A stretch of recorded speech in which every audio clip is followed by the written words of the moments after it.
Hi everyone, coming to the second video in developmental disturbances of lips and palate. So in this video we will be discussing about Woude Syndrome. Woude, it is named after Dr. Annie Woude because he prescribed this syndrome first back in 1954, hence named after him as Woude Syndrome. It also has three other names, but before going to the names, as soon as you hear the word Woude, you have to remember Woude syndrome typically consists of either cleft lip or cleft palate. The patient will have either cleft lip or palate and pits in lower lip, that is lower lip pit. We already have learned about lip pit in the previous video. So they will have lip pit, lower lip pit and cleft lip or palate. This one is the first point which you have to remember as soon as you hear the name Woude syndrome. Now coming to the other names. The other names are cleft lip syndrome. Since there is a classic presentation of cleft lip, it is named after that. Then lip pit, the other feature of the Woude syndrome. The third name is dimpled papillae of the lip. What is dimple? Dimple means a depression or something.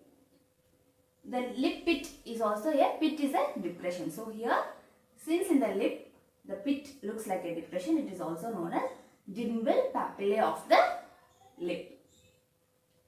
Now, Woude syndrome is an autosomal dominant condition, and then you can describe that it has typically consists of cleft lip or palate and lower lip pits.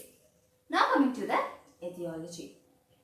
About 30 to 50 days post-conception, that is 30 to 50 days of intrauterine life, when there is no proper fusion of the palate or lips taking place, then it can lead to Woude syndrome. It can lead to the defect in fusion of any of these structures. Second, it is due to defect in the chromosome in the band 1q32. This defect in the gene in the chromosomal band 1q32. Even there are many other studies showing that there has been defect in chromosome mapped to chromosome band 17p11. But just remembering 1q32 is enough. Coming to the clinical features. So clinical features we have divided into three. One is the overall features, second intraoral, third extraoral. Coming to the overall features, about in 1 lakh to 2 lakhs of people, you can see one with Woude syndrome. And if you see patients with cleft lip or cleft palate, about 1 to 2% of people having cleft lip or palate can have Woude syndrome. Now you coming to the sex, both male and females are having equal chance of inheriting the syndrome. Now the other features which we can see are hypernasal voice, next bifid uvula or cleft uvula, then the lip pit which we can see, it is most of the cases median, it is near to the vermilion border of the lower lip, and in some cases there can be accessory salivary glands which are opening into the pit, and we can see some discharges coming out of the pit. So when there is discharge, it can be also embarrassing to the patient. Next we can see maxillary hypodontia. Some tooth can be missing in some cases. Most of the time these are maxillary incisors and maxillary premolars which can be missing. Then these three are some features which are rarely seen in patients with Woude syndrome. First one is narrow high arched palate. Next, synagnathia. Synagnathia is there is fusion of both jaws. As you can see in the image, the two jaws will be fused congenitally. That is synagnathia, congenital adhesion of the jaws. Third, it is Ankyloglossia or tongue tie. So Ankyloglossia, as you see in the picture, it is when your lingual frenum is very short or when your tongue is attached to your floor of the mouth.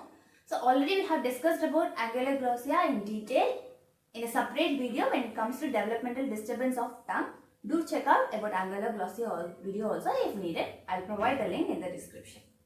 Next, coming to the extraoral manifestations. So extraorally what all we see is there can be limb anomalies, that is hand or leg defects can be seen, brain abnormalities, popliteal webs, accessory nipples, congenital heart diseases. Next, coming to the treatment. So first, before going to the surgery is the main mode of treatment to correct your lip pit or your cleft lip or palate. A thorough physical examination should be done to rule out any other systemic issues. Lip pits, mainly if there is discharge, they have to go for surgery for cosmetic reasons, and cleft lip and palate for functional and aesthetic purpose surgeries are done. So that's all about Woude syndrome. I hope you have understood in detail about this topic. See you again in another video with another topic. Thank you so much.